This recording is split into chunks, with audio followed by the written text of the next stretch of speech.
மனிதன் கடைசியில் இறைவன் தரக்கூடிய பரிசுதான் மரணம். மரணம் வர்ற வரையும் வாழ்க்கையில் ஒன்றுமே தெரியாது. மரணத்தை கூட கொண்டாடக்கூடிய ஒரு நகரம் காசி, வாரணாசி. இங்கே 24 மணி நேரமும் டெட் பாடி எரிந்து கொண்டே இருக்கிறது.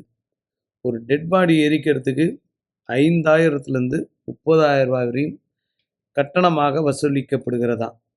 அனாதை பிணமாக இருந்தால் கவர்மெண்ட்டே எரிக்கதான். நீங்கள் பார்க்குறது 24 மணி நேரம் எரிந்து கொண்டிருக்கக்கூடிய ஒரு மயானம். பாடிங்க வந்துக்கிட்டே இருக்குது. நிறைய மக்கள் இங்கே அழுவது கிடையாது இறந்தவங்கள பார்த்துட்டு. காரணம் என்ன, இது புனிதம் பண்ண ஒரு இடம் அப்படின்றதுனால நிறைய மக்கள் இதை ஒரு பார்வையாகவே பார்த்துட்டு போகிறாங்க. வேடிக்கை பார்க்கறதுக்குன்னே ஒரு கூட்டம் இருக்குது. காசியில் ஒருத்தர் இறக்குறாருன்னா மிகப்பெரிய புண்ணியன்றாங்க. இந்த மாதிரி இடங்களில் கொஞ்சம் த்ரில்லிங்காக தான் இருக்குது. ஏன்னா பாடி லெஃப்ட்டு ரைட்டு எங்கே பார்த்தாலும் எரிஞ்சிக்கிட்டே இருக்குது.